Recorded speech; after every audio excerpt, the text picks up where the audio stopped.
ओम नमः शिवाय। ओम नमः शिवाय। ओम नमः शिवाय। नमस्कार बंधुरा, आज 1432 बंगाब्द 2025 28 जुलाई श्रावण मासेर द्वितीय सोमवार। যদিও শ্রাবণ মাসের প্রত্যেক দিনই বাবার মাথায় জল ঢালছেন বহু ভক্তরা, তবে তার মধ্যেও সোমবারগুলি একটু বেশি গুরুত্বপূর্ণ, কারণ সোমবার দিনটি হলো ভোলেনাথের দিন। আর এই দিনটিতে ভক্তি ও নিষ্ঠা সহকারে যদি কেউ বাবাকে পুজো করেন ও ব্রত রাখেন, তাহলে বাবা ভোলেনাথ সেই ভক্তের সকল মনস্কামনা পূর্ণ করেন। তাই আজকের দিনেও যারা যারা ব্রত রেখেছেন এবং ভক্তি ও নিষ্ঠা সহকারে বাবাকে পুজো অর্চনা করছেন, তারা সারাদিনে অন্তত একবার হলেও এই ব্রত কথাটি শ্রবণ করবেন। কারণ শাস্ত্রে বলা আছে, ব্রত শেষে ব্রত কথা শ্রবণ না করলে সেই পুজো বা ব্রত সম্পন্ন হয় না। তাই শত ব্যস্ততার মধ্যেও পারলে একটিবার এই ব্রত কথাটি শ্রবণ করুন, তাতে আপনাদেরই মনস্কামনা পূর্ণ হবে। শুরু করছি শ্রাবণ মাসের শিব ব্রত কথা। আপনারা ভক্তি সহকারে শ্রবণ করুন। শ্রাবণ মাসের সোমবারের শিব ব্রত কথা। পুরাকালে অমরপুর নামে একটি নগরে এক ধনী ব্যবসায়ী বসবাস করতেন। দূর দূরান্তে তার নাম, যশ, ব্যবসা ছড়িয়ে পড়েছিল।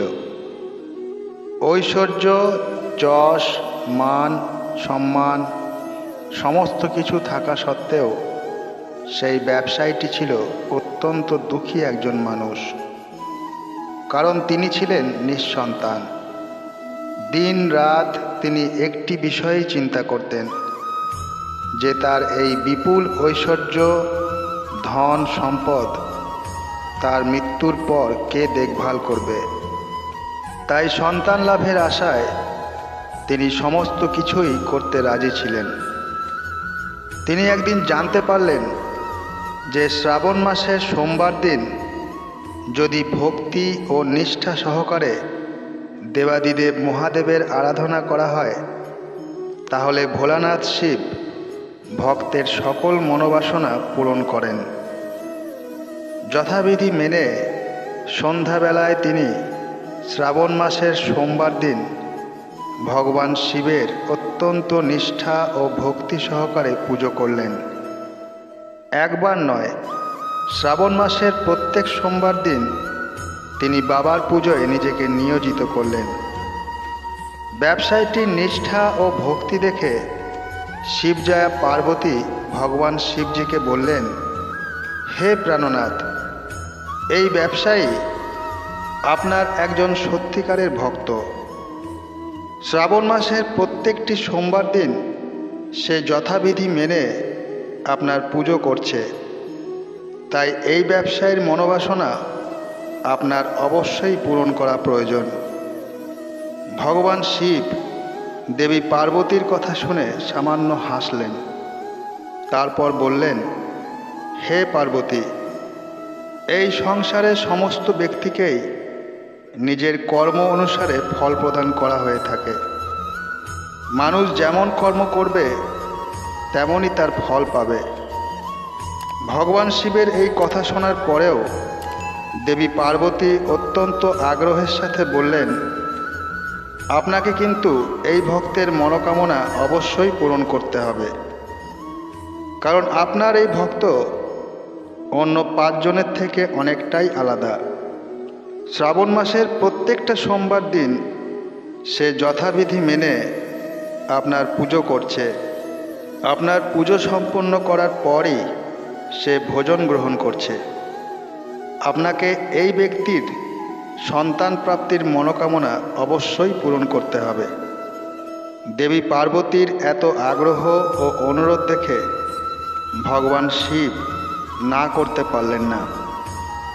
তিনি বললেন, ঠিক আছে, আমি এই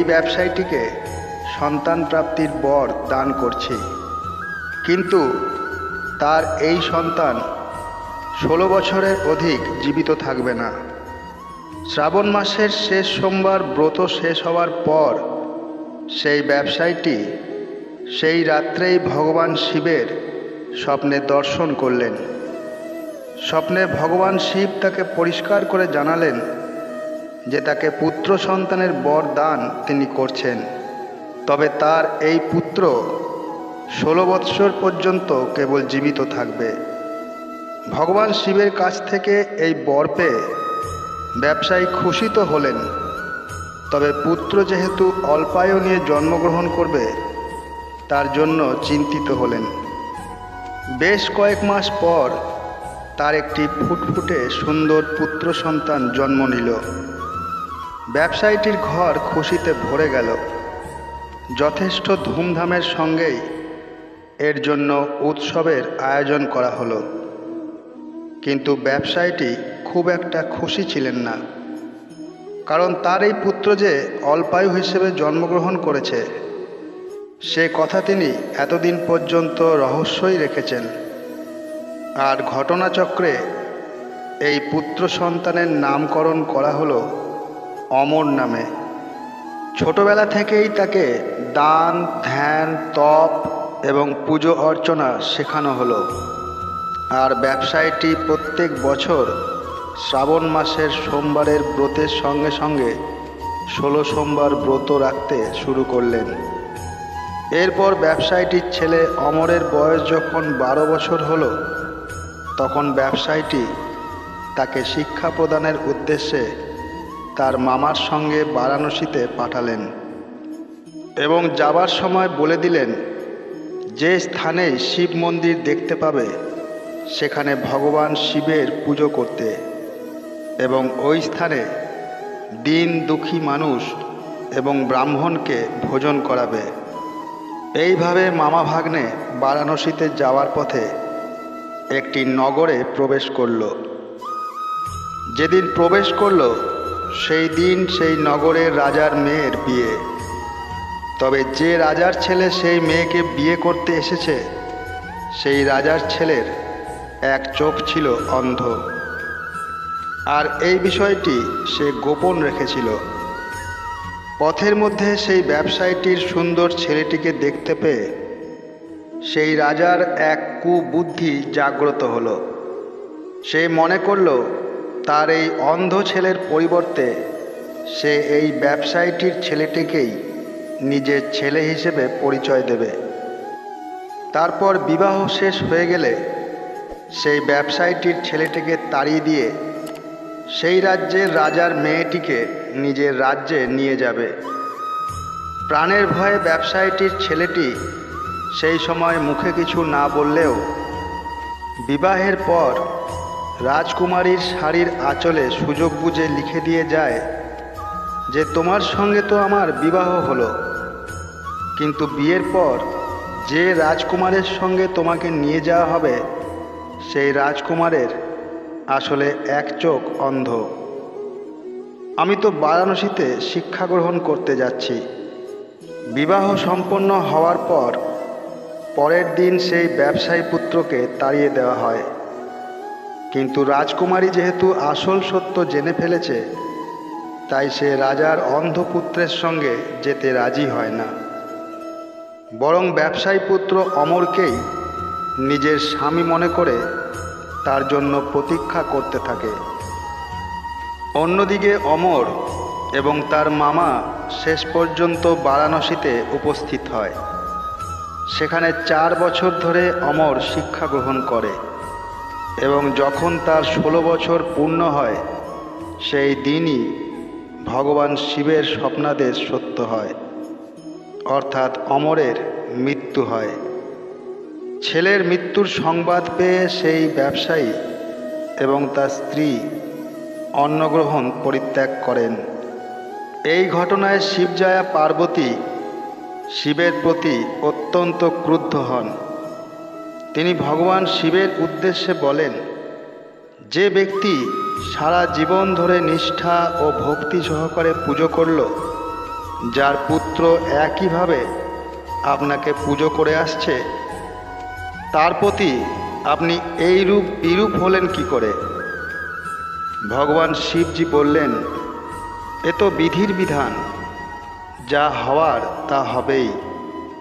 এই কথায় পার্বতী আরও ক্রুদ্ধ হলেন। তিনি বললেন, তাহলে ভক্তির কি কোনো অর্থ নেই? এরপর থেকে তো কোনো ব্যক্তি আর ভক্তির প্রতি বিশ্বাস রাখবে না। ভগবান শিব দেবী পার্বতীর এই রূপ আগ্রহ দেখে শেষ পর্যন্ত সেই ব্যবসায়ীর পুত্র অমরকে জীবিত করলেন। ব্যবসায়ী পুত্র অমর শিক্ষা সমাপ্ত হওয়ার পর যখন নিজের বাড়ি ফিরতে শুরু করলেন, সেই সময় পথের মধ্যে সেই প্রতীক্ষারত রাজকুমারী এবং রাজার বিপুল ধন সম্পদ নিয়ে নিজের নগরে প্রবেশ করলেন। ভগবান শিবজি সেই ব্যবসায়ীটির আবার স্বপ্নে দেখা দিলেন এবং দেখা দিয়ে বললেন, তোমার ভক্তি ও নিষ্ঠায় আমি প্রসন্ন হয়েছি, তাই বিধাতার বিধির লেখন শেষ পর্যন্ত আমাকে বদলাতে হয়েছে। তোমার মতনই এইরূপ কোনো ব্যক্তি যদি আমার প্রতি পূর্ণ বিশ্বাস রেখে নিষ্ঠা ও ভক্তি সহকারে শ্রাবণ সোমবারের ব্রত রাখে, ব্রত সমাপ্তির পর শ্রাবণ সোমবারের এই ব্রত কথা শ্রবণ করে, তাহলে নিশ্চিত রূপে তার মনের অভীষ্ট ইচ্ছা পূরণ হবে। এই বলে ভগবান শিব অন্তর্ধান হলেন। আর এরপর থেকেই এই ব্রতের প্রচার চারিদিকে ছড়িয়ে পড়ল। অথ শ্রাবণ মাসের সোমবারের শিব ব্রত কথা সমাপ্ত। আশা করি এই ব্রত কথাটি আপনাদের ভালো লেগেছে। যদি ভালো লেগে থাকে একটি